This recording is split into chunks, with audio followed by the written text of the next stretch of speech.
Hey, welcome back, guys. Episode 4 of Snowfall's final season found many of our characters at their breaking points. Franklin has been forced back to his old ways and trying to recover what he's lost, and similarly, Leon hit the reverse switch in the projects on a mission for respect amongst wolves of his own making in a wilderness that he contributed to. I'm here to break it all down in typical Top 10 WTF fashion.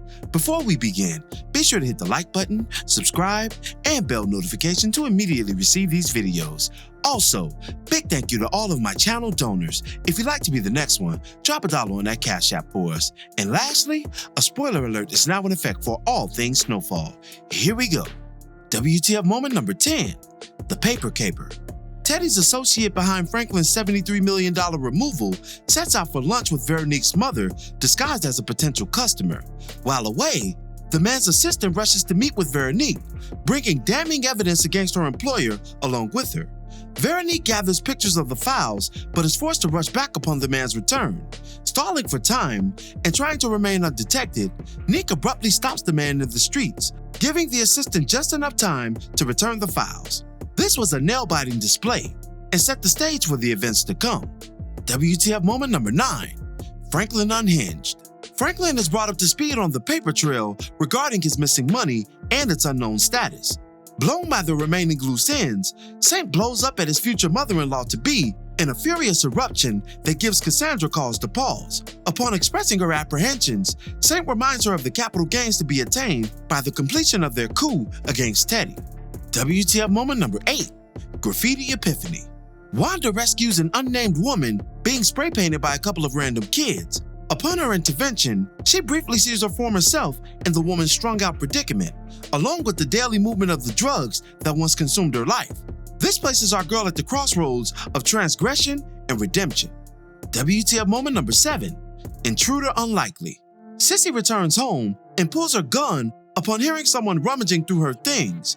The unknown figure reveals herself to be Wanda, who apologizes profusely. Then, the two engage in a fruitful interaction that helps Wanda stay on the straight and narrow by pursuing a higher purpose through volunteer work at the shelter. WTF moment number 6, Cook then, nigga. In one of the highlights of the episode and series at large, Franklin informs Kane that his cookhouse needs an overhaul. Upon receiving his blessing, Saint visits the cookhouse and lays out terms for their investment. His instructions are met with disobedience from Kane's underling Todd, whose face is burned to a crisp by Saint to get his point across that there's a new sheriff in town and new management accompanying it. WTF moment number 5, Lights Out. Leon pays Big D a visit in an attempt to keep the project lights on. However, his efforts are rebuked by D, who exerts his authority and reasons for keeping the lights out, much to Lee's dismay. This exchange was just a microcosm of the conflict to come between the two opposing figureheads. WTF moment number 4, a falling out. After appealing to Kane for retribution against Franklin, Todd pays a visit to Saint's family turned enemies, Jerome and Louie. He admits to being a participant in shooting their club up, but appeases the couple with information against Franklin and Kane, intel that will lead to his pending demise in the madness to come. WTF moment number 3, protection or pretend. Gustavo casts his burdens aside at a local bar when he's approached by a random stranger for an impromptu conversation. That stranger turns out to be Ruben, who attempts to flip him against Teddy and the CIA with promises of money, protection, and a new life. This places Gustavo under pressure by a third party, the other two being the DEA and, of course, Teddy himself. The stress is starting to mount on Oso, and we'll see if he buckles in the episodes to come. WTF moment number 2, Under Fire. Kane confronts Franklin's methods used to get his cookhouses in order following that furious display from earlier. During their growing argument, the two allies are interrupted by major gunfire from outside.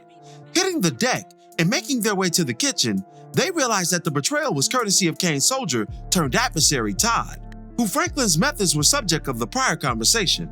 Falling back after sending a few intruders home to glory, the two men make their getaway in one of Kane's cars, their future as uncertain as their partnership. And WTF moment number 1, Leon Boumaye. After antagonizing Lee for much of the episode, Big D pulls the final straw by shooting out the project lights following Leon's repair of them. Having been disrespected for the final time, Leon violently confronts Dee, officially reigniting the beast within for a brawl reminiscent of Craig and Debo. The two men scuffle before a similar crowd, with Dee condemning Leon's choice to depart from his former home, and Lee subsequently reasserting his dominance by temporarily overthrowing his former ally. Though this battle was won, the war is far from over, and Lee has officially chosen a side, whether he realizes it or not. Some lingering thoughts before we end today's video. Ironic as it sounds, Kane is the only person Franklin can trust next to his mother and Lee.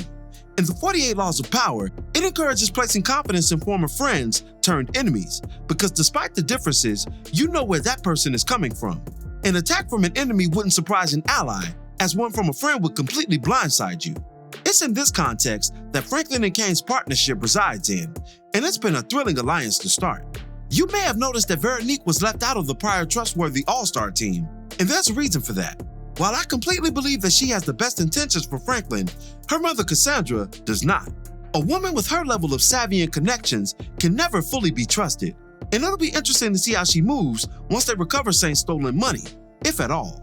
Nick's mother has a subtle stranglehold on her daughter's emotions, and could very well convince her that she's better off without Franklin once payday hits. Franklin's erratic outbursts would only buttress such a scenario, and inevitably cost him his love and future, in addition to his finances. The final season will be a breaking one for our series lead. Though only back for 24 hours, Leon's ass-whooping on Dee couldn't have come soon enough.